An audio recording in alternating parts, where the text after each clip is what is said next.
What's up, guys? So we're here today and we are at a photo shoot, but I also wanted to do this vlog just to sort of keep things going. The last vlog that I did ended up getting a lot of views, and for my small vlog it got a lot of views in a short amount of time.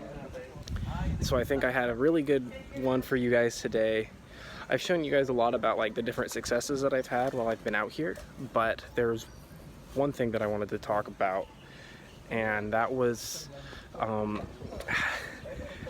so a lot of you recently know that I was on a GMA show called Pepito Manaloto, right? And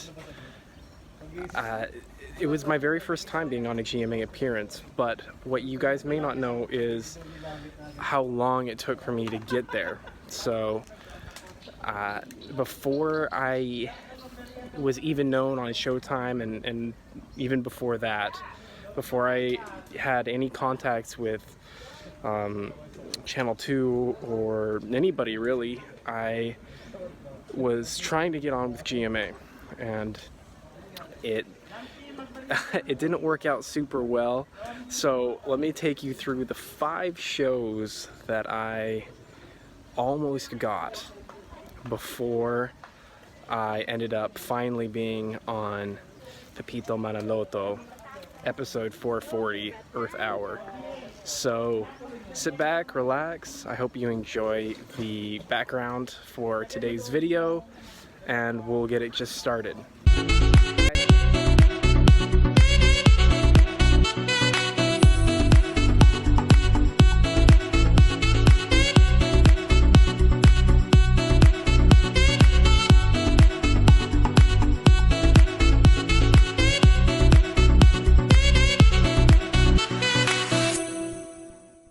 Okay, so the very first GMA show was actually a GMA News TV show that I was this close to getting on, and it's called I Wonder.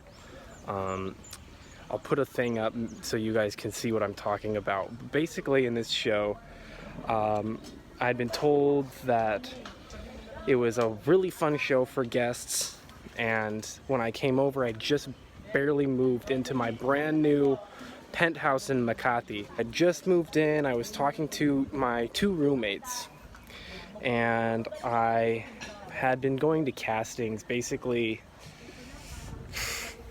4 or 5 times a week. The way I had things set up is I was really working hard so that I could just get as many castings as possible in a short period of time, so that I could maximize my chances of getting my very first gig. And it meant a lot to me. What ends up happening was they called me. One of the bookers for I Wonder called me, and I didn't recognize the number in my phone, so I just ignored it. And then as soon as it finished calling, they sent me a message explaining who they were and what they wanted, and I called them right back. And I was so sad because I called them right back and it was too late. They had already found somebody else in that very short amount of time, and I never got another chance to go on that show. It still makes me kind of sad when I think about it, because that could have been my very first exposure on Philippines TV, and it wasn't. And I just remember being bummed out about that. That was number 1. I remember calling the booker again. I went to another casting, and I called the booker from that casting and asked if there was anything we could do. They said that they would try to call me back for a different show, and it never ended up happening. So I Wonder was the very first GMA related show that I almost got on, but it didn't quite happen, unfortunately.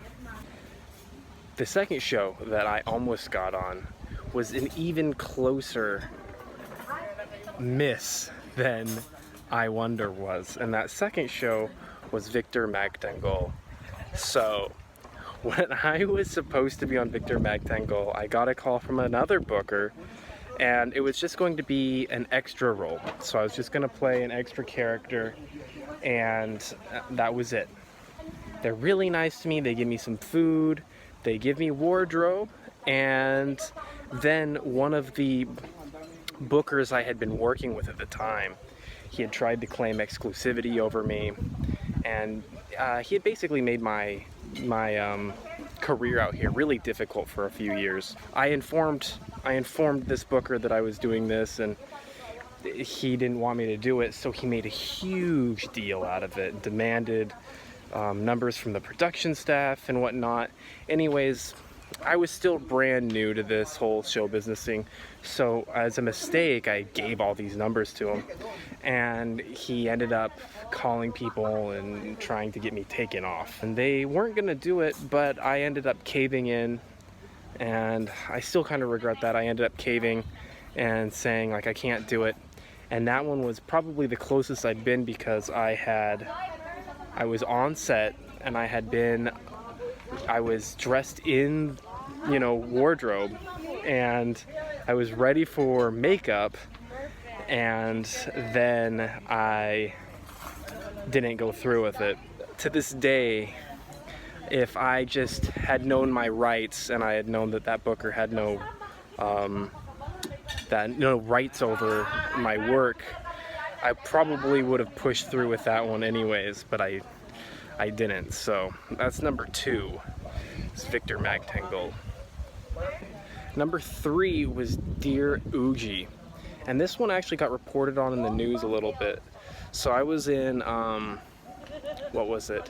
I was in Showtime, and this was just after they had taken me off of the show and replaced me with Ion.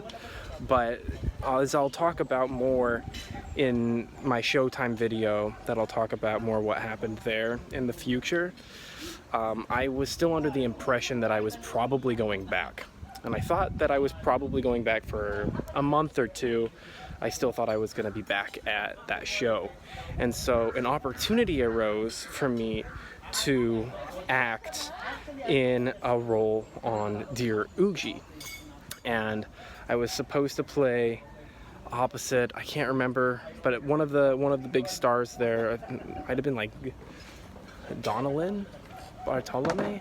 Don't quote me on that. I can't remember exactly, but I turned it down, even though the script was perfect for me, because I still thought I was going back on Showtime. They ended up replacing my character with Clint Bondad, and he ended up doing the role for that show. Sometimes I still wonder, like, what would have happened if I had said yes and continued through with that show. Okay, so number 4 was probably one of the more hurtful ones that I ended up not doing.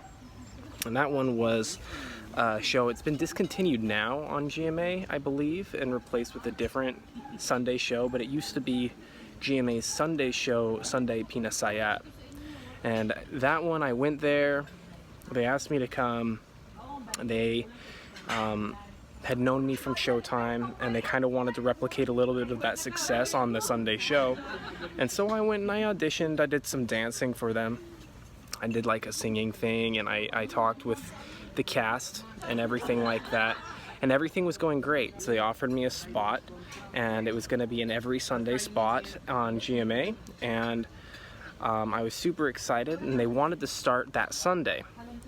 Well, the only problem was that Sunday I had already made a plan to do a show in Zamboanga.